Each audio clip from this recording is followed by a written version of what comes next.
Good morning, Grid Connections listeners, and Happy New Year.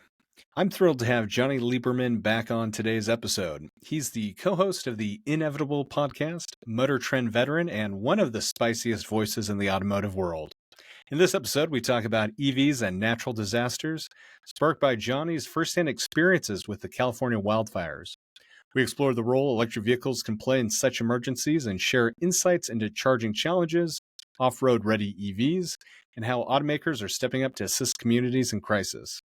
But it's not all heavy. Jonny and I geek out over upcoming electric vehicles that we're both excited for, including off roadable rigs and designs with new tech reshaping the EV market.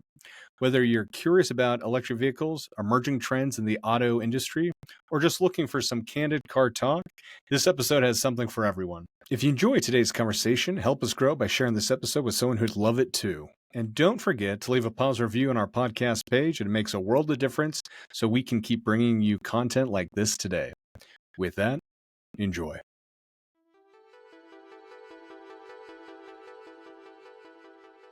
Jonny, thanks again for coming on to our podcast. And just for anyone who might be unfamiliar, who have missed the previous episode we did about 6 months ago, if you could just share a little bit about your background, and we'll kind of jump into the topics for today. I mean, I'm a almost 20 years and 4 months. I've been doing this professionally, writing about cars, talking about cars, making videos about cars. The Inevitable podcast is a podcast about the future of mobility, which I hate. It's the future of cars. The E and the V are capitalized. Get it? Because, we are transitioning away as a society, whether America likes it or not, away from fossil fuels towards electrification of stuff. Everything else in your life is electric. Why not your car? And then I'm also on a podcast called Spike's Car Radio. That's right. And if you haven't heard of that one, it's like a comedy car podcast. Spike Ferriston, he is a former writer of Seinfeld, among many other things like The Simpsons, Space Ghost, The Letterman Show, and he wrote the Soup Nazi episode of Seinfeld. So he's pretty funny, and that's what I do. But I guess over the last 2 decades, I've driven almost everything and had a pretty good time doing it. So I think that's a great way to summarize it. But yeah, I think, I guess, one, it's just relevant, but two, the reason I'd been wanting to reach out to you anyway to catch up on stuff, but I unfortunately was seeing all the stuff that was being posted about the LA wildfires in general. And obviously, it seemed like you, especially and a lot of your close friends, were unfortunately being really impacted by it. yeah. And so, one, I just want to kind of catch up and hear kind of more about what that's been like. But I mean, the first thing, and obviously, given the focus of the podcast, was just you were talking about how your friends have been displaced and you're helping charge his Rivian at your own home. And just kind of like, I guess, just how are you doing and the experience right now? But then also just like, what is it like? We always hear these horror stories of owning an EV in a natural disaster, and you kind of got to experience it recently. Yeah, well, we'll start with my buddy Mark. His house burned down, as did his charger for his Rivian. Sorry to hear that. Burnt down, and then also their temporary housing. They were lucky enough that his partner's sister-in-law had an empty apartment in Silver Lake, so they could live there, but had one parking spot. And if you've been to LA, lots of parking tickets. So he was like, well, first of all, his Rivian, it wasn't level 3 charging. Meaning you could level 2 or level 1. So level 1 is a plug in the wall. Level 2 is a home fast charger. Essentially anything AC, just having issues with DC fast charging. Yeah, and it couldn't for whatever reason. So he said, "Can I stick my truck at your house and charge it?" And because he has a Rivian primarily because they own some horses, and no one's ever thought about this, but man, EV, no gears, towing horses, it's great.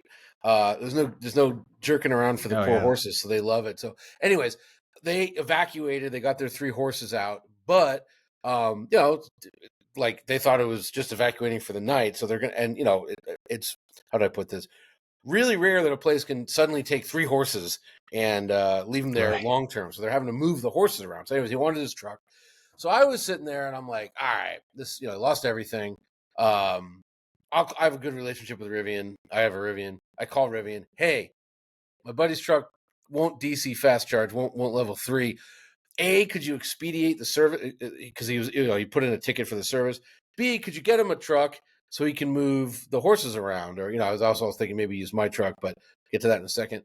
And they were like, Rivian was awesome. They were like, oh my God, thanks for calling. And this was like, I believe, Wednesday morning. So everything kind of burned down Tuesday night, or at least his house burned down Tuesday night. And they're like, we've been trying to think of ways to help, people, whatever, fire victims. And they said, absolutely. And when he did take it in, they dropped everything they were doing and fixed his truck immediately, which is that's cool. great.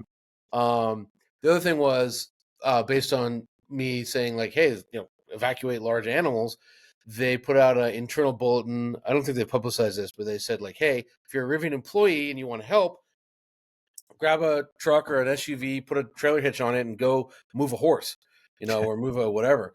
Yeah. So they did that, which was really cool. Also, not to just make this a Rivian ad, but my wife is a legal counsel for a group called Sidewalk Project, and it's a homeless outreach group or help group, whatever you want to say. Since the fires, a lot of like already unhoused people are like even more screwed. So they were like, Right. they can't be where they normally are. So the Sidewalk Project has been going around and delivering supplies to these people who've already been suffering. Anyways, the vehicle they used to do that broke. So my wife said, do you think Rivian? And I said, I'll ask. Probably not. And like a day later, she had an SUV, and they like it so much that they're going to buy one. Oh, wow. Because they've been using their own personal cars, and puts a lot of miles on driving around LA day after day after day. Yeah. So they're actually they think it's perfect. They're going to buy one. So, anyways, horrible. It's been man, the zooming out. Yeah, man, the end times suck. Right. We were packed and ready to go. We were like a half mile. So there's evacuation sites and there's evacuation warning. So Right. we were like a half mile from both an evac site and an evac warning location. So we just sat there. There's this app called Watch Duty. Everyone in LA is using Yeah, it. this is actually a great app, and I, unfortunately, living in Oregon, we are very familiar with forest fires the past few years. Oh, hell yeah. Yeah. So unfortunately, I'm very familiar with everything you're talking about. But actually, this is great. We're going to these details because Yeah. for anyone listening, if you're ever in this sort of situation, I cannot recommend and Watch Duty, and then also specifically what you're talking about. I think so many people hear these different fire notice, fire clearance, fire like. And then there's even the different stages, but I'm sorry, continue. And these are just things to people kind of realize, understand that even though it's like, oh, I'm on fire warning, and sometimes that doesn't happen, but just in this case, you can get a quick wind pick up, and then boom, what was a 30-minute kind of delay is nothing. Yeah. Yeah, we had both cars packed. I mean, we also learned real quick that if our house had burned down, we would have lost everything because we packed all the wrong stuff. But anyways, but at least it didn't. But it's good learning experience. Knock on wood. Yeah, glass half full. Gotta stay positive about that. But totally. Watch Duty is a 501c3 charity. So if you have used them or you like them, you can subscribe. It's like $25 a year, or you can just make a tax-free donation. I'm plugging them because I really leaned on that. They're great. Yeah, I gave them some money. But it was horrible. And then like this next part's going to sound crazy, but like, I mean, I can probably stop and think of them, but I've lost track of the number of people I know that lost their homes. I'm not saying they're my best friends. I have two very dear friends in Altadena that lost their homes. Mark, who had the Rivian, my friend Gene, and like, the number of times I couldn't even guesstimate. I go over to Mark's house like once a week to smoke a cigar and look at his horses. My family were at Gene. She had a pool. We were there like all the time. She has two young kids. I have a young kid. It was like a great backyard kind of house, and it burned. It's gone, like gone. And every house around in their neighborhood is gone. The city of Altadena it's gone. It's not there. It's wild. And then it's happening in the Palisades. And my brother-in-law, my nephew were evacuated twice from their house. Spike, who I do the podcast with, he's not back in his house. He's got National Guard sealed off his street. They're not letting him in because I think they don't have power. Maybe is the reason why he can't go back. But like, yeah, been out of his house for a week. This is a guy I work with every week. A friend of mine. It's just terrible. And like, it's better today, although supposedly, even though it looks really nice and pretty out, like the air is terrible, although it really does look okay. But like I have a satellite photo from Wednesday of the smoke, and like my house was under it. And there's like a demarcation where you can like, a satellite photo, you can see land and freeways, and then you can see smoke. I was under the smoke, and we actually bugged out on Friday just because schools were closed. We had wet towels under the doors. I don't think it does anything, but whatever. A house is like 101 years old now. It's pretty drafty. So we went out to the desert, and that was a nice little 8-hour reprieve. But I just wanted to be around, help my friends out, and just help out in any way I can. And my wife with her, she's helping out. So, anyways, I've just absolutely horrible. And I've been through not that many, but a couple natural disasters. But the scale and the scope and the suffering in this one, for the U.S. at least, is it's a Katrina style event where it's like gone. Things are gone, and I know this happened up in Northern California in Paradise, and not to diminish that in any way, but just like, I think there's like 10,000 structures. Remember, a structure is a house or a business or a school Right. or church or whatever, and like burned down, and it happened like within 24 hours. Like, it was just total madness. So yeah, it sucked. And to put to there's no Too long upside. didn't read summary. It sucked. Nothing. I think. Yeah. Yeah, I mean, some people are Yeah. saying like, "Oh, it's so nice that like people are coming together and meeting their neighbors." Like, I wish they didn't have to do that. Like, it's just Right. flat out sucked. The reason they have had to is pretty Yeah. unfortunate. Yeah, my wife actually went to college in Occidental, and so Oh, she yeah. has a lot of Export. friends and have lived in quite a bit in that area. Yeah. And it's kind of interesting because especially just with the fires we've had on the West Coast up and down, I think those fires you just referenced, kind of in Northern California, Yeah. there's what is I don't think fully appreciated by a lot of people is when they think forest fires or wildfires, they do think of kind of more rural, remote areas. And with just kind of the current state of things, unfortunately, it can be kind of anywhere. You really just need dry conditions, and especially if you get heavy winds involved, it can happen Yeah. pretty quickly and sweep through, whether it be remote forest or especially when you have really dense houses together. And I mean, unfortunately, like you said, your house is 100 years old, and just the way houses were designed and built have changed so much, and some of that does help, but it's just Look, you get the right conditions, and it's going to go up. It doesn't really matter where it is. And I no one think in the that's why car so many people are community. surprised. Yeah, sorry to cut you off. No, totally. Nobody in the car community seems to want to mention it, but like, this is climate change. This is what the scientists said is going to happen. You had the hottest year in recorded human history, 2024. You have the hottest ever recorded ocean temperatures. But why does that matter? Well, when the oceans are hot, they heat the air, so the Right. air is hotter. You have Los Angeles, or Southern California, I should say, is 500% below normal participation. 0.2 inches by January, whenever the fire started, instead of 5. That's Right. 500%. You had Santa Ana winds, and I've lived here most of my life. I was born here. Santa Ana winds are always strong and hot, but like nothing like this. These were hurricane strength, 100-mile-an-hour winds. And then you had 2 years of like totally abnormal precipitation preceding this, where everything was overgrown. Yeah. And that's also due to climate change. So it's a perfect shitstorm, pardon my French. And That I can speak fluently. That French I do know. nothing, sadly, Yeah. what would have prevented this was, if like Chevron back in the 70s, when they internally had the studies saying, hey, burning gas seems to like really, it raises the temperature of the earth, Yeah. of the atmosphere. Like maybe we should, say something instead of burying it for 40 years. So anyway, yes, it sucks, but yeah, so it's climate change. And sadly, you might say, oh, it's a natural thing. I'd point to the 6 trillion tons of carbon dioxide mankind has dumped into the atmosphere since the Industrial Revolution. I'd say that's actually the culprit. Our Yeah, I addiction mean, of fossil fuel. I will be the first to push that like climate change and all these things are not getting enough attention or all of that.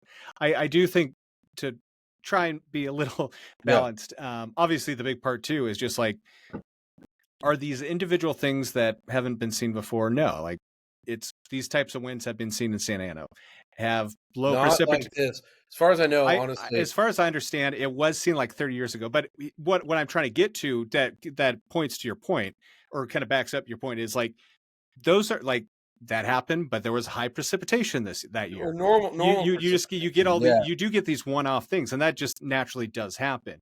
But the Yeah. frequency, and then also the amount of these one-off things happening together and at that frequency is that is a thing in climate change, and is unfortunate, and that is just something we have to face and kind of figure out, like, okay, how do we I mean, you're totally right, we can't go back to the 70s until Chevron to change their mind. Well, but like, I mean, what are the odds of this fire happening 3 months after North Carolina was hit by a tropical storm? I mean, hurricane. No argument there. I mean, and we're seeing again, I think it was 1964. There were Santa Ana winds that were close to this strong, but like that's like sustained, not with. I mean, there's 80 to 100 mile an hour like bursts. I mean, there's a photographer. Oh god, I'm blanking on his name. I'm supposed to do a project with him. Come to me in a second. Anyways, but he was in Altadena. He's a fire photographer, meaning he puts on a fire suit and a respirator, and he goes with the fire department and documents stuff for Wall Street Journal. That's wild. And he's got this video of this McDonald's like being hit by this wind gust, and it's like it's a fire hurricane. Like like nothing on planet Earth could have stopped it except for a tsunami. I mean, there's just nothing could have stopped it. And it's just horrible. It's just I'm sorry to get agitated about it. And I think especially with where you are in this, I think everything you're saying is 100% valid. Yeah, I've just been dealing with a lot of people. It's like, if you had a white mayor, this white male mayor, this would your Instagram feed is, but specifically not what you post, but the comments are almost like great reasons why I avoid social media. I'm good or bad. To think I should avoid it, but I mean, again, it's just like again, yes, Pacific Palisades is part of Los Angeles, the city, but like Altadena is not. Right. Karen Bass is not the mayor of Altadena. Yeah. There's no reservoir that was like one reservoir out of a bunch that was.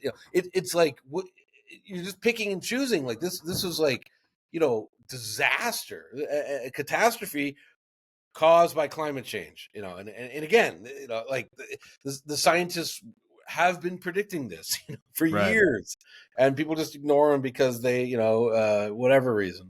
And I agree with you 100%. I think my only thing is, and it's so unfortunate, like what has happened, what has and will unfortunately continue to happen. I think the thing that troubles me is I see people make that argument, and then they kind of just throw up their hands in the air like, then I guess we can't do anything. And that's where I kind of like to say that there are things, it's an uphill battle, yes, but there are things we can be doing to be proactive, to minimize if these things are going to happen. We can be reactive, but we can also be proactive to really help with this. And just personally, I think wildfires are just something, and it's really unfortunate with this incident. Just wildfires personally are just something I've become really personally affected by, but I really just want to see what we can do, because there's so much beautiful landscape that ununfortunately, and obviously lives lost, that we need to start coming out with a better, we have to be there, finger pointing. Sure, there is some of that to be done, but that's not going to solve the problem. We have to be realistic and move forward. And so that is my little soapbox about wildfires and stuff. Greening power consumption, worldwide is the best thing we can do to curb it. And like, electric vehicles are totally helping with that. It just, even like, if you think about like how oil is moved around, right? It's put on giant tankers, and they spill sometimes in the Gulf of Mexico or near Alaska.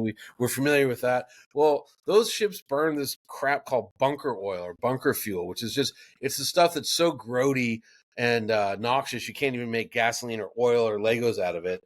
And so that's what they burn. It's horrible. So as like, you stop shipping oil because the cars are running on electricity, well, then you stop burning bunker fuel. So it just keeps adding up. You're right, and that's maybe snowball isn't the right term when you're talking about global, Well, it kind of but is a snowball. but it is Yeah, that sort of experience it kind where of is a it's yeah, snowball. And the other thing is, like, EVs get greener the more you drive them, whereas, right, like, gasoline powered cars do not. They stay the same level of filthy their entire lives. We had a guy on Inevitable from the basically the California Power Grid. It's called Cal ISO or yeah, ISO yeah. Cal, Cal ISO. And he was just explaining that, like, And I'm sorry to cut you off there. It's so funny that I think this is what's so great about your podcast is that you have conversations like this and you even know what that is. Whereas like the traditional automotive industry would have no idea what you're talking about when you talk about Cal ISO. But especially with like people on our podcast, how we kind of talk about obviously automotive and electric vehicles yeah, are a big portion of it, but it's just like combining how this isn't the same as having a vehicle from a manufacturer and then you go to a gas station. With this evolution to EVs, like all of these things are a platform and really intertwined to make, yeah, and are kind of the sum is greater than these parts that you have to deal with. But yeah. I'm sorry. Yeah, Oh, no, continue. no, no. It was he Yeah, was just explaining that, the grid is, being more and more decarbonized, and a big part of that is actually EV adoption. And it may not be the reason people think, but because EVs have lowered the price of batteries so much, and right. because a used EV battery can be used as a storage device. Well, okay, let's say, what? I'll look it up. I got this app on my phone. It's called ISO, and it's great because I can tell you, like, right now. I'll give you some actual numbers. Okay, hang on a second. It's a nice sunny day today. All right, ISO today. This is California grid. So currently, we are demanding the state of California 25.197 megawatts of electricity, and we have the capacity to basically double that, 49. Yeah. 1,573 megawatts. Okay, well, how much of that is renewable? At the moment, 72%. Sun goes down, well, you wouldn't be able to have renewables. Or you wouldn't, at least solar. Wait a second. If you have battery storage, Yeah. oh, great. All the electricity, because right now, again, the capacity is 49,000. We're using 29,000 megawatts. That we can store that and then you deploy it at night. And soon it's gonna. We had another company on called Mobility House, and Yeah. basically sitting at home. A lot of people work from home now, or even at work, you can do this. EV's plugged in, and instead of charging, maybe you can take some of the solar load that's being generated, store it in your EV for a while, and they'll pay you a storage fee. And then when they want it out, they'll take it out and deploy it at night for heaters or lights or whatever, and they'll pay you a little bit too. So EVs actually help make the grid greener, and. I mean, I think I'd be curious about this. I think you're at the forefront, like I said, with your Instagram Yeah. posts of always kind of fighting these arguments. But one of the ones I've talked about lately is like, you know, um, let's ignore the climate change part of it. Sure, there's a lot of good data that kind of proves that. But Weird thing you, to ignore, but okay, yeah, sure. what I'm just saying, like when you're having an argument with something, you can literally just say like, okay, let's say it's not making the Earth warmer. Sure, but you can go to LA, you can go to so many great different cities and look at the sunset. The sunset's beautiful, but you don't have to really, you kind of miss something. The one upside is the beautiful sunsets. The downside is the massive amounts of smog. And Your it becomes grandchildren will be dead. Yeah. right, right. Yeah. And I think there's an element like my background's in physics and so I'm big Sure. on the science of it. It's easy to kind of understand that. But when you're Well, talking about the atmosphere and stuff, it's really hard for a lot of people to see it. But totally. you look at you see a sunset in LA and you're like, okay, you can see the smog, you can see that difference. We had a That is hard. That you wonderful can't ignore. we had a wonderful guest on. I believe her name was, oh boy, I'm so bad with names, Chase. I think her name was Dr. Christine something. Anyhow, she was a climate scientist, PhD in the atmosphere. Yeah. And she had this really interesting point she brought up, that like when COVID shut down the world, but shut down LA specifically, they have satellites, and these satellites they measure, like, noxious particles in the air. And for like 3 days, when no one was driving, for the first time ever, they were gone over LA. Instead of being this big yellow Yeah. mush over the city, it was clear. There were none.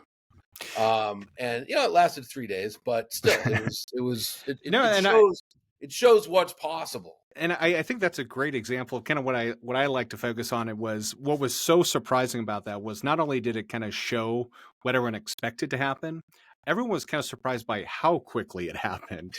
And so, yeah, that's the hope. I mean, I keep reading yeah, these things, and I'm sure you sound like you have a much better science background than I do. But like, climate scientists are saying there's like 9 barriers that hold off the apocalypse, and we've eclipsed 6 of them, and we're about to yeah, go through the 7th. Like acidification of the ocean heat, percentage of degrees Celsius, the average temperature rises a year. I forget the others, but like, we can stop it. We do actually have it within our control. It would take like effort, might take a little inconvenience. And I always go back to there's a great Dead Kennedys album.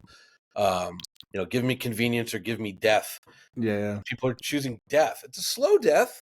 Unless you're in one of the houses that burned down or one of the houses that got washed away in North Carolina, in Asheville. But it's death. And again, George Carlin made this point a zillion years ago, but like, it's not that we're saving the earth, we're saving the earth for humans. The earth will still Totally. be here. Yeah, After exactly. the dinosaurs went extinct 70 million years ago, the earth was here for 70 million years. It doesn't care about us. That everything in this universe is trying to kill us. Yeah. If it's not like a fusion reaction 93 million miles away, it's like 0 degrees Kelvin. There's no air. There's no this. We have this one inhabitable place. That's it. That's all we got. I don't care about terraforming Mars or all this other nonsense. We got Earth. And We got one place we know that works. The others, yeah, there's a lot of hope for. Sure. Yeah, but no, exactly. Yeah. We're not even sure how to get there yet. So right. Yeah, exactly. Yeah. So, anyways, yeah, not to be Greta Thunberg, but like, Jesus, man, shit's bad. So, and again, I've had a very rough week just a rough week. So and I'm sorry, and I hope this doesn't push it further, but I'd be curious with. I mean, personally, when I've driven through LA recently with an EV, DC fast charging in LA area is pretty bad. Just as far as like, and there, I think it is changing. Don't be wrong, but it is. I think it's one of, like, if you look at the whole U.S., it's probably one of the worst areas, just with like usage and that stuff. Which it's like a good bad problem to have, and it's one of those scaling things that'll eventually change and more of a short term problem. But I'm just kind of curious with the recent fires and that stuff, if there's been any talk or what your takeaway has been with just like, you really do need to have AC charging even more so as far as that reliability and access to it. Yeah, I mean, I was mentioning I'm not trying to be a downer, obviously, but I'm just generally curious. Yeah. No, I was saying my wife's homeless advocacy group. They're interested in buying a Rivian, but I said to them, I said, look, where you park this vehicle, is there a charger? Because if there's not, get something else. Because if you can't charge at home, and this is it's a real problem. The only out I've seen is in Norway, where January 1st this year they've outlawed the sale of internal combustion vehicles. So somehow this very northern cold country with extremely long drives between towns, because if Norway is longer than Europe, the rest of Europe, I should say. They can get by with EVs. And when I was there last February, March, and it's cold as hell and silent because everyone's driving an EV. But a friend of mine picked me up from the airport, drove me home in his Tesla Model 3, got into his apartment garage and pulled a cable out of his car and plugged into a box on the wall. So they went and did that in Norway. That took some political will, took some money. I think, and Gavin Newsom, if you're listening, you got to pass a law, at least, it should be nationwide, but in California, just like you have to have heat, you have to have a way for people to charge their electric vehicles if you're going to rent them an apartment. And you're doing it for the greater good of the society, not the greater good of the EV owner. But because without that, like, I know so many people that want an EV. Yeah. But to your point, and it's not that there aren't chargers in LA; it's that they're full. Well, exactly, and so much of it is one, there's two parts to this. One, a large part of it is like Uber drivers and other kind of rideshare drivers who are taking up the space. And Real two, quick, why Uber drivers? Well, it's cheaper. I mean, yeah, it It's cheaper to run an EV, even paying level 3 prices, which used to be yeah, cheap. Now it's like 57 cents a kilowatt, so it's not that cheap. Still half the price of gasoline, half the price. right. And in LA, it's probably like a third of the price because we have outlandishly expensive gas for no good reason. Yeah, so that's why. But I'm sorry, go ahead. Well, I mean, it speaks to that too, where it's one, you have the rideshare drivers who are saving money by going electric, and sometimes there's incentives to do that. But Yeah, second, it's exactly to what you're speaking of. They usually don't always have a great place to charge AC charge overnight, and so sometimes they have to do that. And I think there's two parts to this. One, if you look at actual taxis that run on combustion, there are commercial fueling stations, and so I do think part of yeah, this is there actually needs to be commercial EV charging to kind of solve some of this problem, and a lot of it would go away overnight. But yeah, it is a growing pain. It's like a good thing that things are going this direction.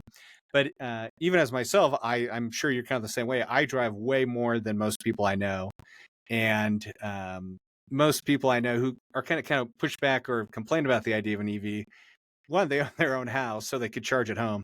And then two, in everything I've talked to them about, anytime they have to drive more than like 300 miles, they end up just flying anyway. yeah, And so like a lot yeah, of those issues do go away. But yeah, there have been some pretty cool, and I think it speaks to your idea of like what we're seeing in Norway with just like making the infrastructure easier and simpler for apartments and other kind of multifamily living yeah, situations to uh, make EV charging that much easier at home. So you yeah. don't have to deal with DC fast charging. And that's I think that's long term. That's the key. Yeah.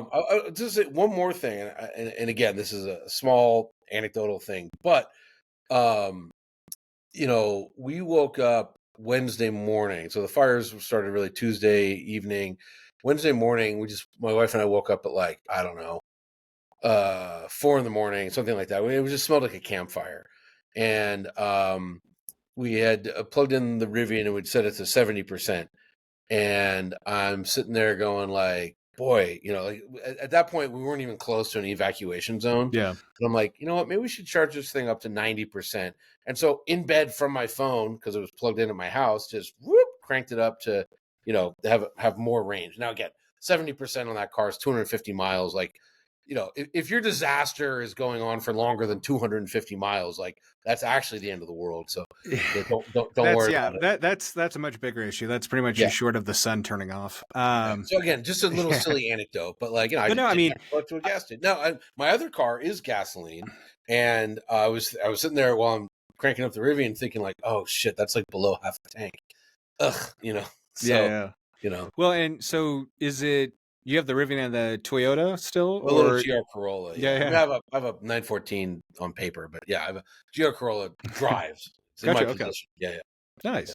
yeah, No, yeah, and some of the updates you made to that are definitely pretty sweet. I guess yeah. um, And that look, before anyone says it, I'm a giant hypocrite. I get it. yeah, I'm just a like we.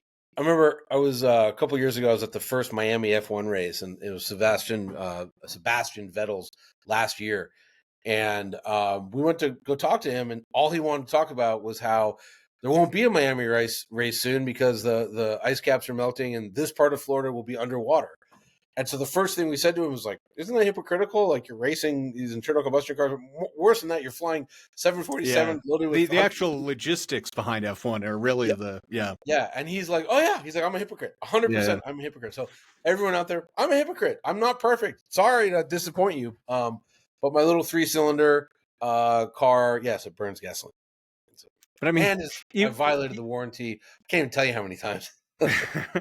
but even then, like, think about that. The fact that it's a 3-cylinder little sports car versus, Well, and I mean, there's definitely some asterisks to that. But in the from the factory, it was yeah, probably very clean. I don't think my car is now in its current form is that clean. But I which don't know. I should. that's a fair Yeah, omission to to make. yeah, But yeah, in reality, though, like even just go back 20 years, 15 years, even like what you could unlock and do to that thing, even then, especially if you're going to race it or take it out on the track, is still like leagues ahead of what. Oh, Yeah, it's just wild. Yeah, I mean, what I'm doing right now is there's a company out of England called I believe it's Eco Tech, but ECU Tune. Sorry, ECU Tech, ECU space TEK, Hmm. and they're a tuning company, and they make this really cool thing. It's an app on your phone, and you plug in a little wireless dude into your OBD2 port. I don't know why I always say ODB2, but whatever that port. You plug it in, Yeah, connects to your phone, and then a garage or they can send you. They can get a hold of your data logs, look at it, send you a file custom to your car, yeah, and then you upload it, and you just start tuning it. And so what I've been doing is actually after we're done, I'm going to go do the 11th tune, and then do a little data logging session with it. But uh, basically, I get a new file, I download it, drive it around, and we look at different things like, okay, top end horsepower, like 6 to 7,000. That felt strong, but like 2,400 to 4,000 was literally dead. Then yeah. I'll, okay, make some changes. Okay, that felt strong, but then it cuts out, whatever, getting this error message, and you can just fight through all that. I would say right now, and I've done the reason, one of the many reasons I've gone with ECU Tech is because my car has been physically modified. So I've got a new intake by eVenturi, which is kind of the gold standard for aftermarket intakes. It's this giant, Yeah, like the photos you post of it are 10-inch. It's like a yeah, 10-inch, maybe bigger, especially on that carbon car. It fiber. just looks so. It's ridiculous. It looks Yeah, ridiculous. Yeah. yeah, It's literally as wide as the 3-cylinder yeah. engine block. Right, right, And when I right. say literally, I know what that word means. So it's got a big cold air intake. It's got a Jackson Racing radiator, intercooler, new intercooler, and a separate oil cooler, which is actually now on its own channel. So factory, the cooling, the radiator and the oil cooler use the same fluid. So what this does by breaking it out, it's just cooling the oil. So it's just air to air cooling, or air to oil. I don't know, whatever. It's not on the radiator, but it puts the Right. radiator on its own channel. It's more efficient. Does lower the temps, and I've seen that. Yeah, And no, then, that makes a lot of sense. yeah, look, it adds cost, and that's why it didn't come from the factory. And then it requires more oil, so it probably adds 10 pounds to the car or something. And then it's got a FI exhaust, which is just like a better looking, better sounding. Maybe it does something in exhaust. I don't know. Right. But anyway, it's all a long way of saying You're a stock hypocrite. 300 I'm horsepower. just kidding. Yeah. What's that? I said, long story of saying you're a hypocrite. Is that what we're coming Oh, back to? well, that obviously, yeah. I mean, you just Yeah, what I do for a living, but so stock is like 300 horse, 273 foot pound of torque, which again, pretty good for 1.6 liter no, three yeah, cylinder. I think the upgrades, and I think, I mean, I'm in a similar boat because I don't remember, I don't know if you remember this, but the reason I originally reached out to you was obviously the vast majority of my driving we do is electric, but we also have a 1987 Land Rover Defender 90. Wow, And you had what posted big. this, yeah, yeah. Well, and speaking of like what it came from the factory, Oh, which it was 90 doing 12. horsepower. Well, not even the power. It was saying it could get 12 miles per gallon.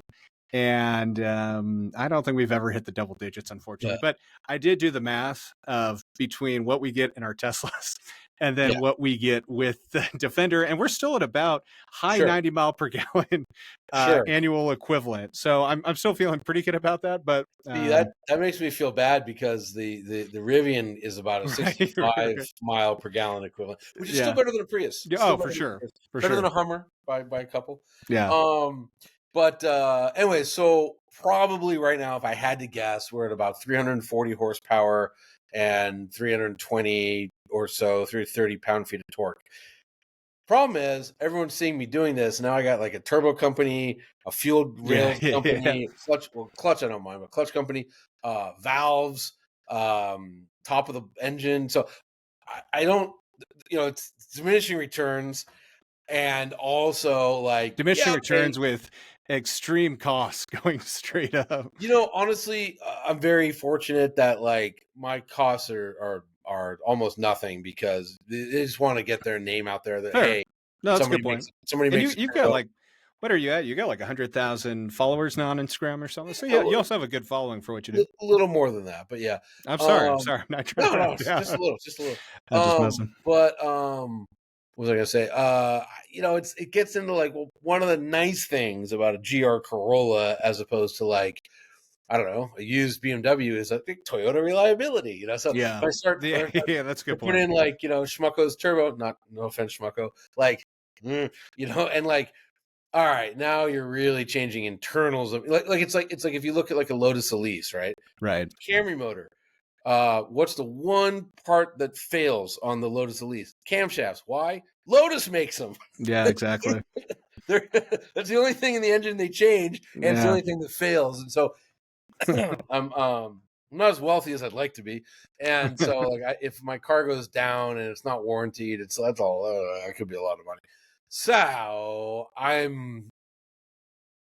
don't know, but I'm actually really liking it at the moment. I might leave it alone. I will say though, one of the cool things with this ECU tech is that you have various engine maps. I think there's like 4 available maps, so I could map it to like 100 octane. There's actually 16 stations in LA that sell 100 octane Oh, at that's cool. double digits a gallon. Right, But right. if I get a new fuel delivery system, E85, so E85, you can really, because it's just That's ethanol interesting is too. colder than gasoline. So for direct injection motors, you can really lower the combustion temp and big power. Do I want to change the fuel delivery? I don't know. Yeah, I mean, and that's kind of where it's an interesting thing because, like I was saying, I reached out to you originally because I Yeah, had seen some Defender guy that you're had kind of mentioned it in a post on the West Coast, and go figure, trying to find good British sources for some of these parts domestically can be a bit of a challenge. But I think it goes to exactly that. It's just like what our interests are definitely kind of more of the combustion vehicle nerd side of stuff. And I think what's also interesting about your podcast on Inevitable, especially, is it's starting to go kind of into the EV car nerd side of stuff too. But for most people, like day to day, like there's 10% on each side that are really interesting and kind of fascinating. But an EV solves like 80 to 90% of the market today as to what they actually want or need. yeah. Um, And but I again, think that's what makes such a cool opportunity is like there's a lot still to be done with combustion engines, and there's some kind of cool things for like especially weekend projects. I mean, I'm sure with your Corolla, you don't want to be. There's a lot of times you don't want to drive that around town, and that's where the Rivian and kind of is nicer to. honestly, I'm one of those weirdos. Like, I don't mind driving a stick anywhere. I just love driving stick. Fair. That doesn't even bother me in traffic. Like, at least I'm not bored. So I love driving the Toyota. That's the one thing I'm not changing is actually anything to do with the suspension. Although, just take that back. I got some wheels and tires coming, which is probably going to ruin everything. But um, But they I mean, so yeah. like when you're driving around LA, if it's just you, do you take either car, or if it's like you and your wife, you and your kids? Hand to God, if I'm here by myself and I have one car to pick, I pick the Rivian. I like it Right. better. Now, um, you know, we have to have 2 cars because sometimes she takes it. Yeah. I mean, the funniest, truest story is I had a Alfa Romeo Giulia leased, and it was time to get another car. Lease was up, and I've been wanting the GR Corolla. I love it. I do love it. Yeah. And my wife goes, "Could we get 2 Rivians?" And I was like, "Ooh." I'm like, "Ooh, we could set up one for mileage and one for off road." And That's I so was funny. like, and I thought about it for a split second. I said to her, I said, "You know what? You could, I couldn't. Yeah. Yeah. Yeah. I already get accused. Now, again, I pay Rivian every goddamn month. I pay those Yeah. people a Yeah. lot of money. I get accused of working for them all the time. They make a product I really like. And I mean, don't get me wrong, I'm a big fan of their products too. Yeah, I've been accused of that and of Tesla ones just because I like both their products, and people accuse me for being a Land Rover shill every now and then, yeah, and they're definitely not paying me. and Let's put it and that way. I guess with the I guess the GR Corolla is just sort of like accepted, like, oh, that thing's great. But like, if you would have ever told me before I bought it, or before I drove it, I should say, initially, that like one day I would own a Corolla, I Right. would have Right. Right. laughed at you. Like, I hate Corollas. But I Or like you this would one have, a lot. or you would immediately think like, oh, so my life took a change, and then I became like a tax accountant or What something. happened to me? Yeah, Yeah, I just wouldn't have exactly. believed you. I honestly.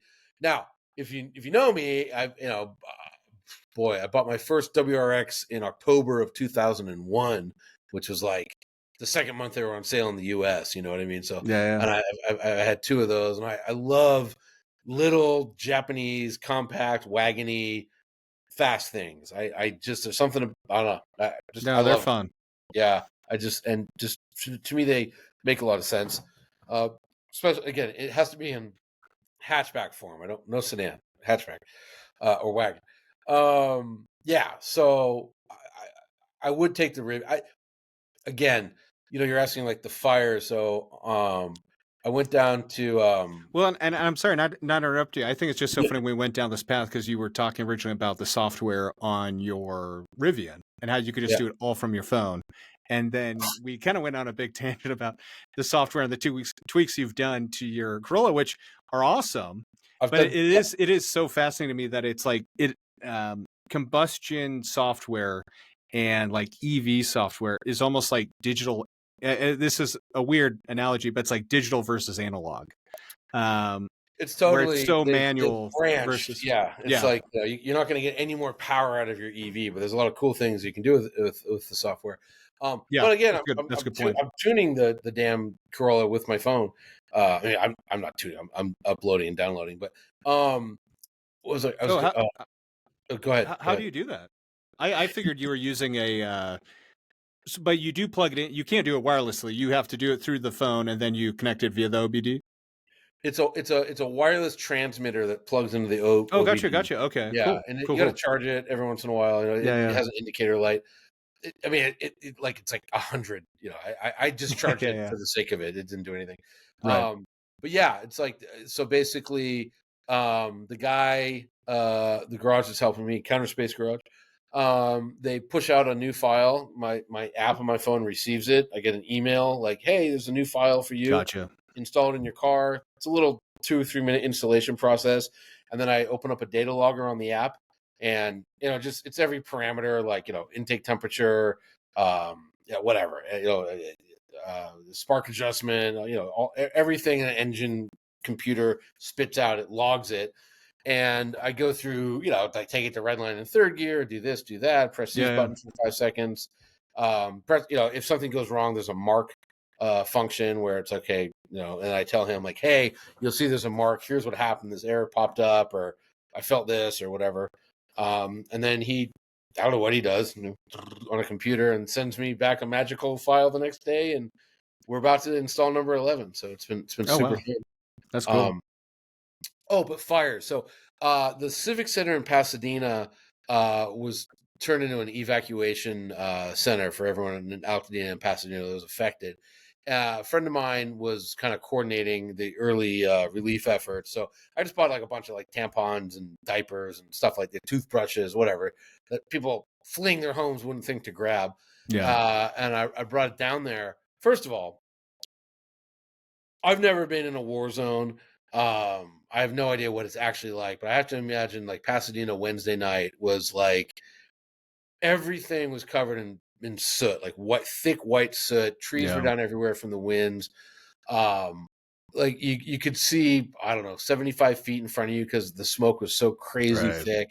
And I rolled up, and they were like, they had cops kind of like, kind of controlling the scene. It was kind of a madhouse.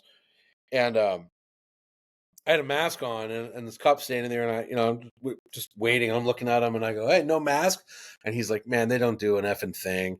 And I like lowered my mask, and I'm like, "Oh my god!" Like it was so bad. Like Yeah, there's no way it was doing anything. Um, but anyways, I was really thankful to have I had a Tuesday night. So Tuesday was when the winds really started, and I had a review car, Maserati Gran Cabrio Trofeo, and sadly, because of the fires, I didn't really get to do anything with it. yeah. I But was gonna Tuesday say. night, I went out. Some friends were in town from Tokyo, met them for dinner, and then I was driving back, and it was like crazy because there was like trees down everywhere, and like with a Maserati. Well, that night when I was rolling around Pasadena in the Rivian, it just felt great. It felt I've driven Humvees that had that kind of feel to it where, oh, a tree, go over it. Who cares? Yeah, exactly. I'm also on these really cool Toyo tires, these open country 3s that are like, super tires for off-roading. And it was just, it's the thing to be driving around in. And then I don't know if you've seen, I like the video. It makes a lot of people upset, but there's this video. For some reason, there's some university that tests guardrails, and they punch cars through guardrails at like 60 miles an hour. Oh And yeah, they I think put I've a seen that. Rivian pickup truck through a guardrail, and it like just snaps the guardrail, hits a cement K-wall, and shatters the K-wall. And then like the front doesn't even deform. Like I bet the hood would still open. Yeah. And Rivian's the only pickup truck with like a safety plus pick rating. So I told my wife, I'm like, the kid moves around in the Rivian during this because people were driving like maniacs because like, Oh yeah. drunk or fleeing or both or whatever, who knows? So don't put him in the little Corolla, put him in the big truck. So I was very thankful to have the Rivian. And then like we used it for a bunch of like, there was people, some people are on medication like Ozempic, very popular in LA, but lots of other medications where you got to keep them refrigerated. Yeah. And their house burned down, so they don't have a refrigerator. So we got a bunch of mini fridges from Home Depot, and I was able to like move them around with the Rivian, just stuff like that. Like, so it was a good. Would any pickup truck do the same thing? Absolutely, absolutely. I just happen to have this one, but No, and I mean they are great off road. Oh yeah, yeah. great I mean, on road. Great. yeah, I mean, that's true. Actually, I was going to say like yeah. as much fun as it is to take the little Toyota up like Angela's Crest, like I also enjoy driving my truck up this Crest because you lower it, turns into a sports car with mine's 835 horsepower, which I like. Yeah, I mean, I guess shared friend Kyle Connor, he's always talking about how much he loves that about his too, that he can kind of have best of both worlds. It's obviously not the same as the Corolla, but it gives you so much of that you just don't expect from a truck. And especially, like I said, with the Land Rover, the Defender we drive, I love that thing. And Right. I am still like, say what? It's a little different, but yeah. Oh, no. Well, I mean, that's the thing is like we were, and I think I still might, or I might get another one to convert to being electric. But there is something kind of beautiful about it, just like, because this, not to go down a completely different rabbit hole, we were kind of talking about essentially like just into world disasters and like, well, solar flares and all that. And I'm like, yeah, that's true. No one's real cars would start on that risk. Actually our Land Rover has a carburetor and it just like, it would be kind of, and it is such a, like, just, it's not fast, but it goes over anything and everything at the same speed. It's funny. We had a guy, this company called Moment Motors, and they do they do EV conversions. Yeah. And he was talking about like a lot of people feel that all cars are improved by going EV, but there's some cars that are much more improved, and one of them was like a Mercedes Pagoda, which beautiful car. Engine and transmission are nothing to write home about. Nobody's ever been like, man, the motor in my Pagoda, they're just right. crap. So it's like, oh yeah, you just quickly double the horsepower, and actually because the batteries aren't that big, reduce the weight. I bet you a Defender 90 is a great candidate for electrification. Oh no, it is. And I actually, we've had them on the podcast before, but some of the team up, they're actually based in Wales, and now I'm driving Felton. Felton's the name of the team. Yeah. That does a really amazing drop-in conversion kit. And then I've worked with Legacy EV, and they've been on the podcast. I took their classic car conversion course actually a couple years back. Highly recommend. And it was just fun. It was kind of a wild experience because I had originally pitched it to my wife because we had the Land Rover, and at the time, this is a rabbit hole on rabbit hole. I actually had a 72 Ford Bronco body, and I was actually looking at making. I just had the body, beautiful kind of midnight metallic blue, and I was like, oh, I'll make that electric. Long story short, we ended up getting rid of that. And so the Defender became the prime candidate, and I came across this thing, and I was like, you know what? I pitched it to my wife as like adult summer camp for a week. I'm going to go take this course down in Phoenix. We'll see if we get our money back, but it's a lot of fun things. Playing with tools, doing kind of electrical work in a car, playing with some wrenches here and there, and learning stuff. So I was like, why not? And she's like, okay, go for it. What was that called? The company's called Legacy EV. And they originally started as mostly a education, or no, I'm sorry, not education, part supplier for people to do EV Yeah. conversions for classic cars. And then they still do that. And they actually probably have one of the better online just SKUs and stuff if you're looking to do that. But what they ended up, I think, has probably become a bigger business for them, honestly. And it's a great program, is teaching how to do the conversions. And then if you want to buy the parts from them, you can, obviously. And so I took this course, and I figured it was going to be kind of a bunch of guys like me, like, oh yeah, I'll be the one. It'll be me and kind of like a bunch of average kind of like garage guys that kind of do this for the weekend. I was literally the only one. There was it's all mechanics. And that's actually what made it so fascinating. There were guys from Shelby America. There were guys from the Kindred Motorworks team. There were, I think the closest thing there were two different guys, if I remember right, who were actually high school shop teachers who had kind of gotten a grant to learn how to do this. And so they were taking the course and then teaching the kids, which was great. So that's great. That's great. Yes, still high school shop courses. That unto itself, for sure. And so that was kind of the reason I was like, yeah, this would be so much fun to convert the Defender. And I think we probably still will. But it's also just kind of been the more we think was like, yeah, if something like was really just go completely sideways, it is kind of funny just to have like a really reliable, not fast, but just but I'm sure we'll do it anyway. But I think that's the thing that so many people don't realize is like, oh, these EVs, when the power goes out or there's some sort of issue, it's like, well, yeah, the instant you run out of gas, you got to go to a gas station that's also dependent on electricity. Yeah, exactly. Yeah, and that's, again, you just like, you can charge it to whatever you want at your house. Right. They go. I do that daily, playing with that. And I think Lucid's definitely one of the other ones that are kind of catching up with the software side of stuff, but it is just wild. Between them, Tesla and Rivian domestically, and then it's like some of the legacies, some of their apps are finally kind of getting polished, because for so long, so many of them, you would open the app and it just wouldn't do what you told the car to do, which was like just one of the most annoying. It's like it shouldn't even be an app. Like it's one thing to have it. It's so much worse in some ways to say, oh, your car can do it. And then when you go to try and do it, it fails. And then you're trying to do it for like 3 minutes. I mean, you see the advantage that like the new car companies have with software is like, I had the electric G-Wagon. That looks so much fun. I saw some of the photos and stuff you're posting with it. Yeah. It's an interesting car. It's held back by the fact that it's a G-Wagon.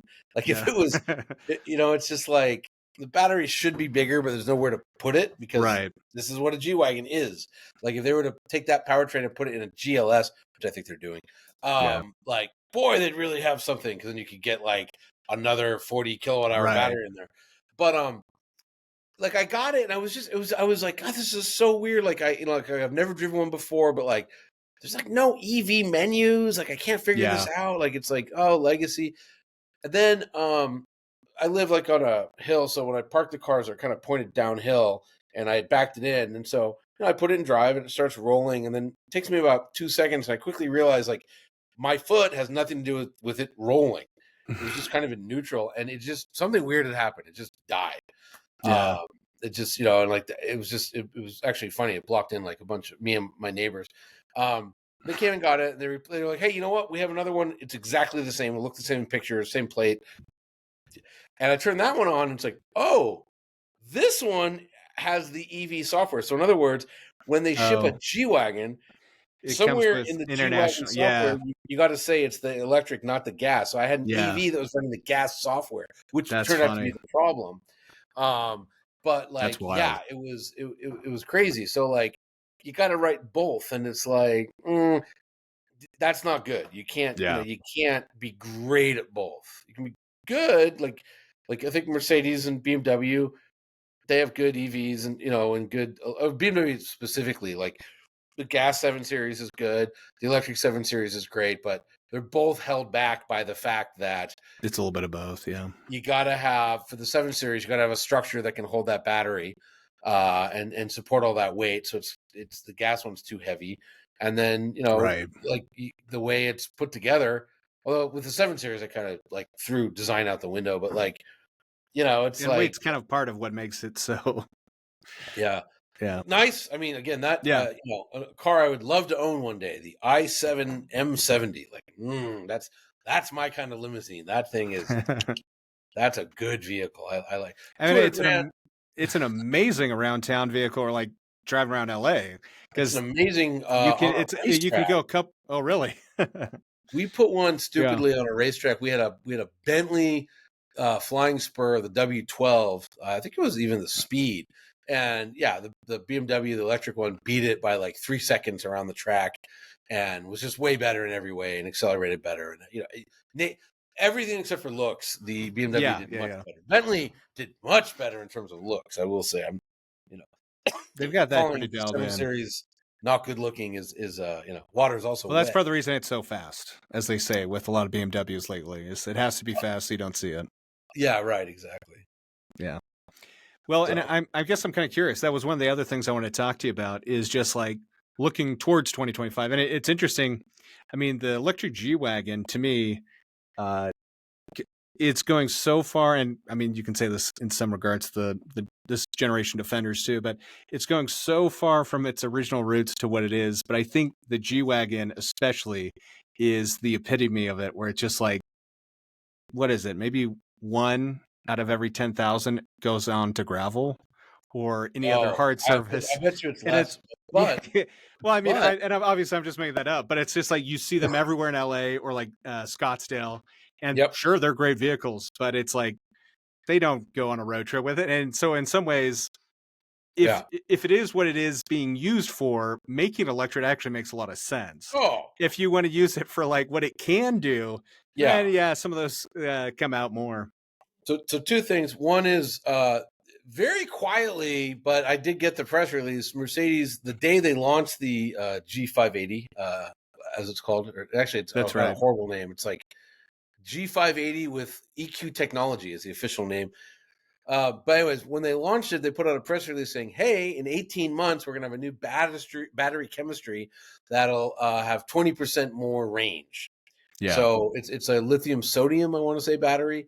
So when that happens, it would be much better, because right now it's like EPA I can't remember if it's 260 or 240, and like Well, I mean, to its credit, it's a brick. It like it's Arrow a brick, has.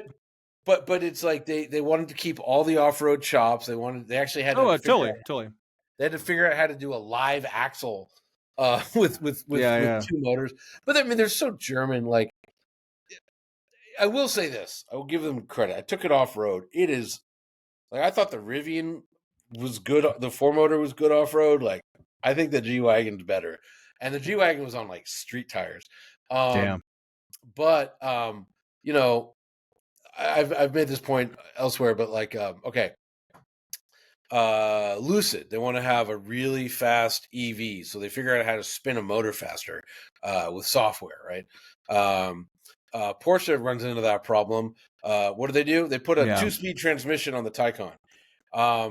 It's hard to control off-road, so you're going from 80 miles an hour to 1 mile an hour control with a 4-motor system. So Rivian, they spend a lot of time on the software. What does Mercedes do? Each motor gets its own 2-speed transmission. So there's 8 gears.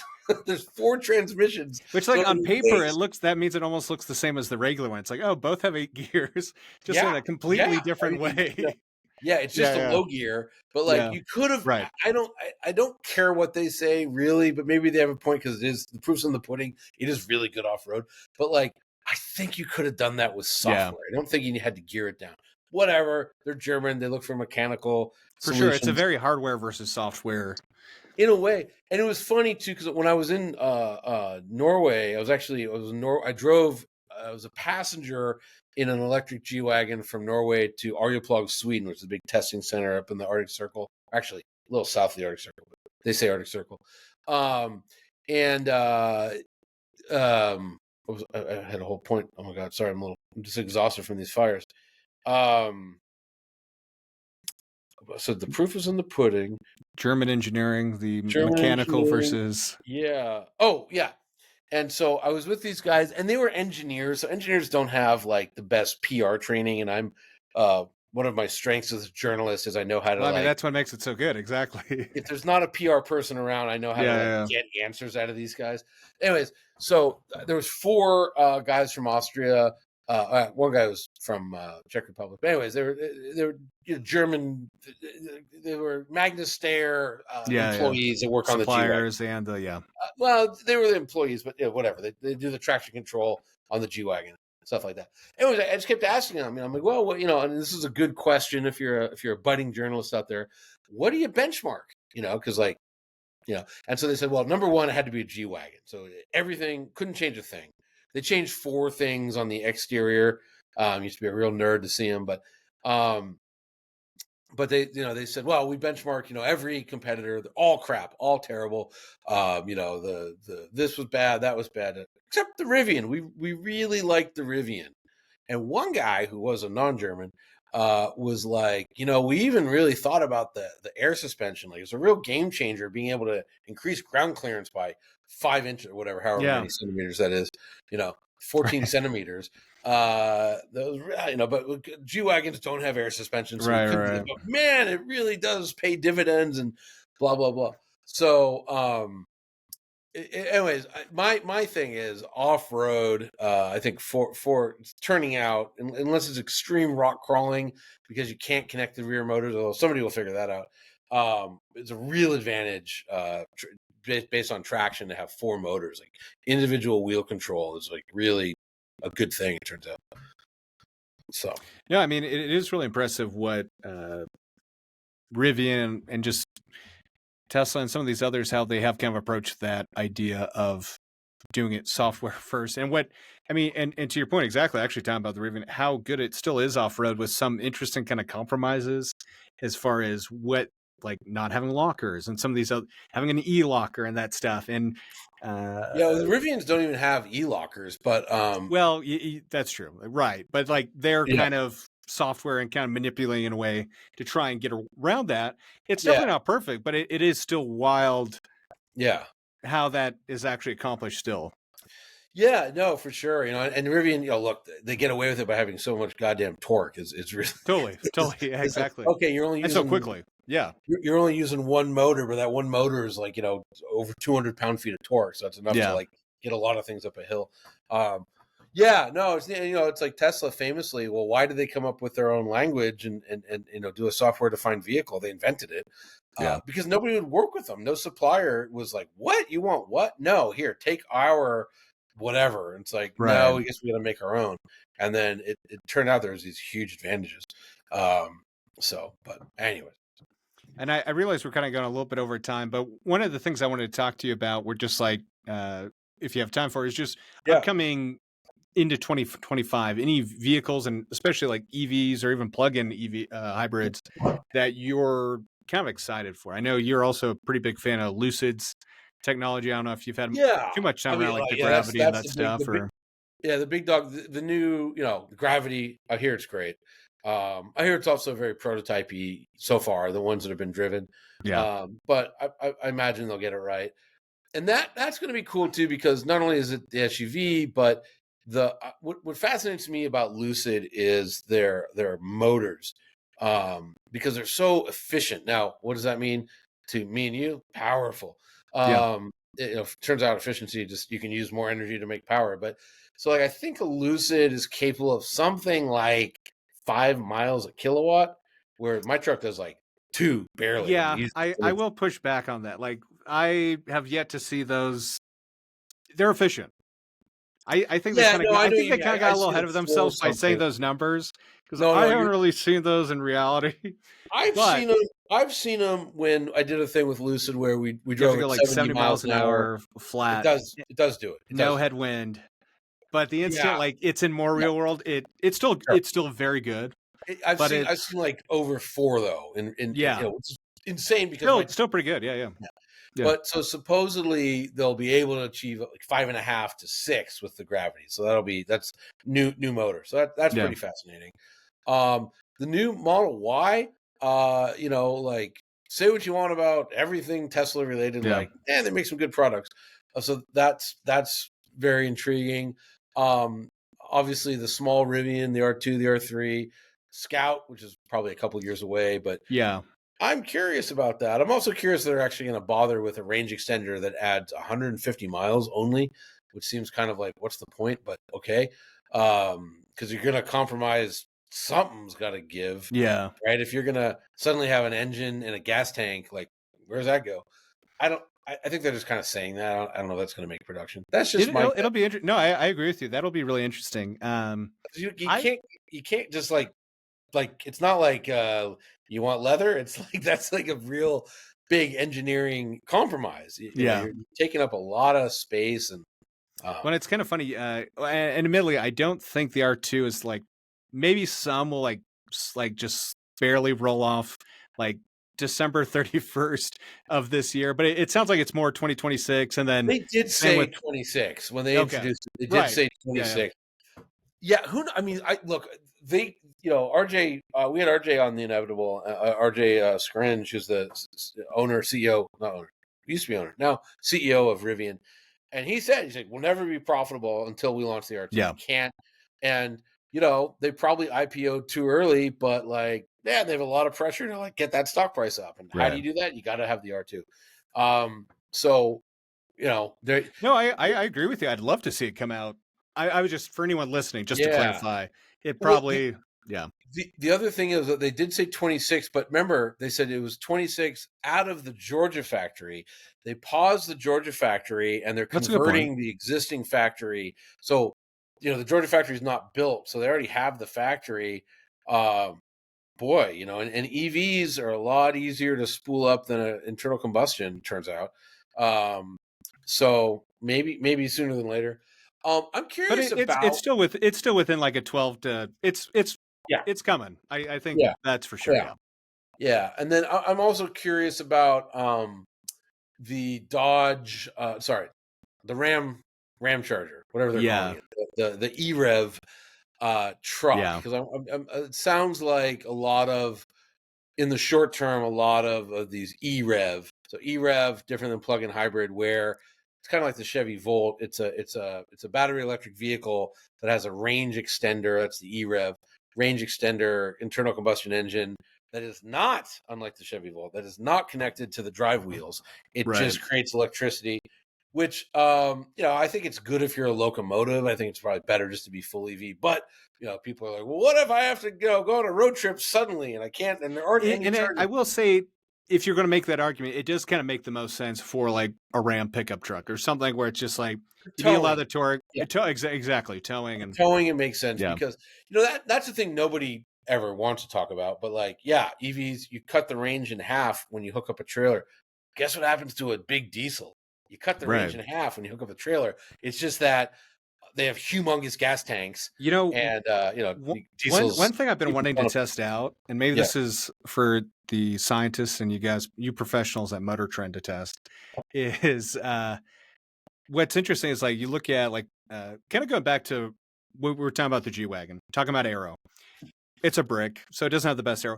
But in Rivian's defense, it actually looks like a brick, but its aero is actually really good for what it is. It's so good. Let me tell you how good it is. Real quick. I do want to talk to you about that, but to kind of follow this is like, so Rivian can optimize their aero. The Cybertruck is crazy to look, actually kind of optimized this aero. But then you've got like the Chevy Silverado, which essentially didn't do a whole lot. They kind of focused on being a brick and just shoved a bunch of batteries in it.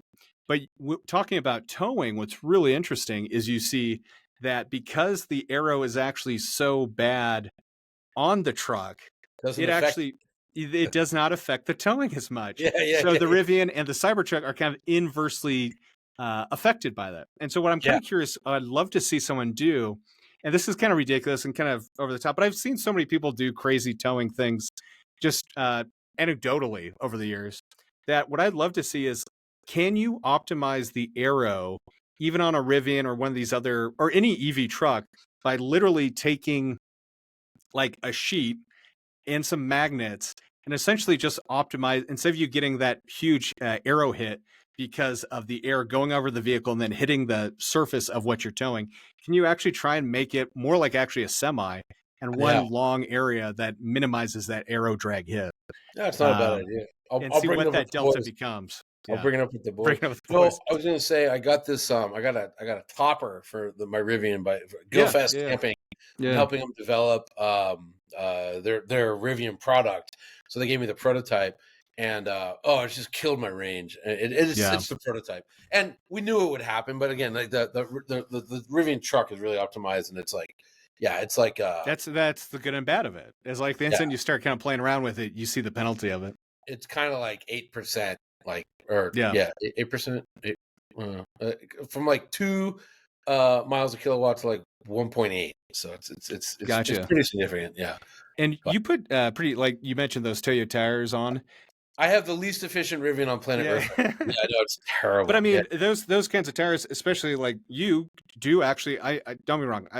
My biggest issue with Rivian right now is nothing to do with their product. It has lately been their drivers where I live, because it has now become the R1S specifically has become the new Range Rover.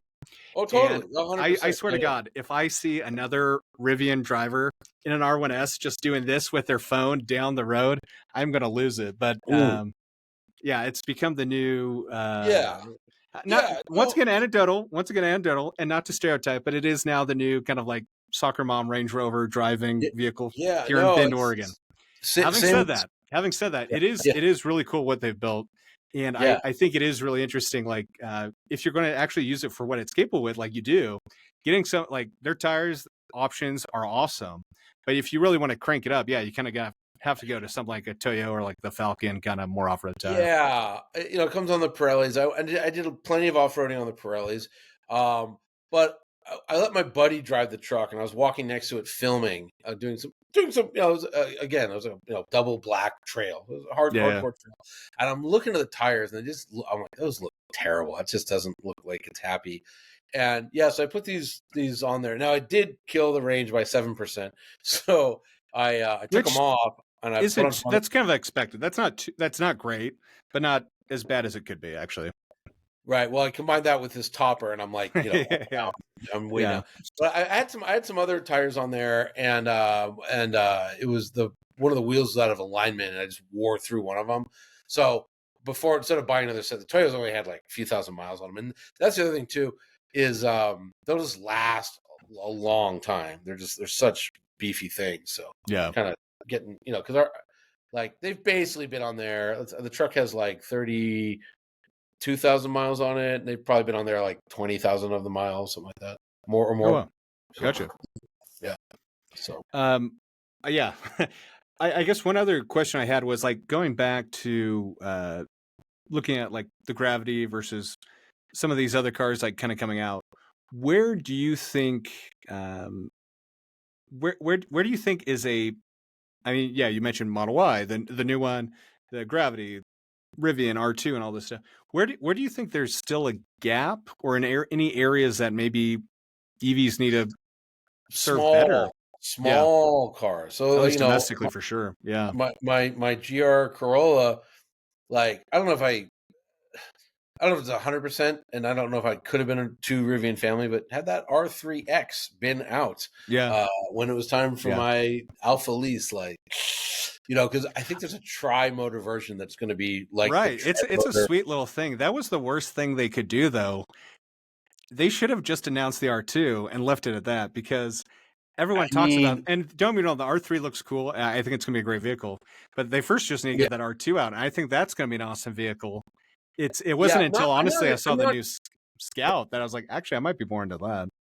Yeah, I mean the R2 is size better than the Scout. For sure. That's a good point. I don't need a vehicle like that ever. I like odd vehicles, but that R3X again, and I couldn't get RJ to like say either way, but I think I'm right here. It's going to have the same power output as the tri-motor R1. So I want to say that's like, what is that? 850 horse, something, 1,100 pound something healthy in a little tiny guy. Like that's my kind of vehicle. Yeah. And it's just so cool, kind of like what it is, like the old Rally B kind of cars that you can buy modern and electric. I mean, it's awesome. Yeah. I get why it got so much coverage. I just think it was kind of, unfortunately, I think the R2 is kind of a cool and a great product as well. But I think that is the one downside by them announcing it.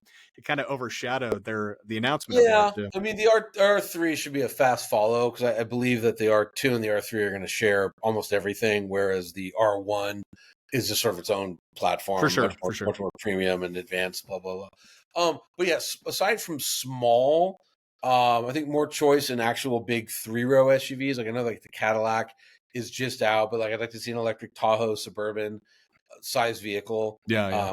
That makes a lot of sense, and Americans like big vehicles. We just do. So small and big. I there's enough Model Y competitors right now, For uh, sure. and that's not an original thought. RJ again was saying that. But if you look at from the Ioniq 5 to the Mach-E, like they're within like an inch of Yeah. of the Model Y. And again, Model Y was, I think it was unseated by some Chinese thing called a BYD, whatever, but it was the best-selling vehicle in the world. It surpassed Yeah. Corolla for that title, which is pretty amazing. So it's an important car. What else is lacking? I mean, sports cars are tricky. I'm not convinced that at the high end, top end of the market, like there'll ever really be a place for an electric sports car. Well, that is where, I mean, I think going back to our conversation earlier about Yeah, your Corolla and stuff, like that kind yeah. of makes sense for the weekend category to have a combustion vehicle. If you're that kind of person, that it's kind of fun to have that. Yeah. Look, and and I don't want it to be like no, you can't do this. But it just like lightness is not a EV attribute. Yeah. And so you get around it by just adding tons of power, but it's still heavy. So I don't know, and it's also it's the theory of the leisure class, Thorsten Veblen, right? When everybody when nobody could afford electric lights were considered romantic because only the rich could afford them. And Yeah. then once everybody got electricity, candlelight dinner was romantic because only the rich could afford to have candles and electric lights. And so I think for like the top end, everybody has an EV now. Because remember when EVs first launched, Model S, only rich guys could buy them, right? Yeah. Rich guys. And so once the masses get it, well, only the very rich can afford a V8 or a V12. Right. So I think there'll be a Which, little. I mean, you can make the argument is already the case in a lot It's of totally ways. already the case. Yeah. But it'll become even And more so. I get what you're saying. Like, Yeah. let me. It's more like it becomes more of a luxury kind of status. Let me end totally it get on it. this. Let me end it Yeah. on this, right? Okay. Matty Rimatz just pulled the greatest trick in the world, right? He got a bunch of billionaires to buy an EV. How? Yeah. He put a V16 in it. But that's a Navara with 3 electric motors and a battery that he couldn't sell. How do you sell it? Shove a V16 in it. Same car. I mean, obviously they're going to say it's not, but if you look at them with their skin off, it's the same car. So he fooled them. No billionaire wants to admit that, but they bought an EV. It happens to have this complication, which is a V16, but it's going to get 700 horsepower out of the EV side of it. Yeah. And so, do you think we could see, speaking of that, do you think we could see a return to the hyper cars being purely combustion, or do you think because of kind of the hybrid technology, it kind of makes it really the pros and cons of it? I wrote an article about this saying that like you'll never get rid of like the V12 and some maybe a couple more 16 cylinders, but there'll always be a market because of, again, he was a economist / philosopher, but economist from Wisconsin, University of Wisconsin, the odd name of Thorsten Veblen, and Theory of the Leisure Class. I recommend everybody read it. I read it in college. I should dust it off, but as Fitzgerald said, the rich are very different than you and I. They have more money, so they can afford to buy. I just drove the Pagani Utopia. The perfect name. Like, hey man, what a great car! No, it's $2.5 million to start, and they're all sold out. So if you want to buy one used, they're more. And it's a 25-year-old Mercedes V12 with a a new plenum or something on it. It's wink wink. And again, back to that the Bugatti Tourbillon, it makes less power than it's slower than the electric one, but you got to have it because it's got the V16. And it's got the crazy steering wheel. It is funny, like what are the things that sell it? But I mean, and that's, you're totally right. It's like almost No different than with the advent of the Apple Watch. Now there's the high-end traditional watch space that obviously you and Matt Farah are all about. Hell yeah. And then you get into like the higher side of it too, where it's just like it's ornamental. It's very cool, but it gets to a point where it's purely ornamental versus. Yeah. But again, like it's like used to be when I was a kid. What mattered in sports cars was who was the fastest and who was the quickest, and now nobody cares. EVs kind of took that way. Like if everybody has an EV, I need a gas car. You know what I mean? It's just I got a lot of money, do what I want, type thing. So, but that's the greatest trick the devil ever pulled, is convincing a whole bunch of 450 billionaires to buy an EV by smashing a V16 into it. So. And I think you're right. That is going to be a great place for us to end today, Jonny. Cool. Thank you so much for coming in. Thank you for sharing kind of the updates, and my apologies. And I just thank you so much for coming out with everything going with the wildfires right now. And for anyone that can help or do anything, please let us know. And definitely recommend following your Instagram story to kind of get the latest on that and everything that you've been doing with the Motor Trend team as well. Thank you. Cool. All right. Talk to you soon.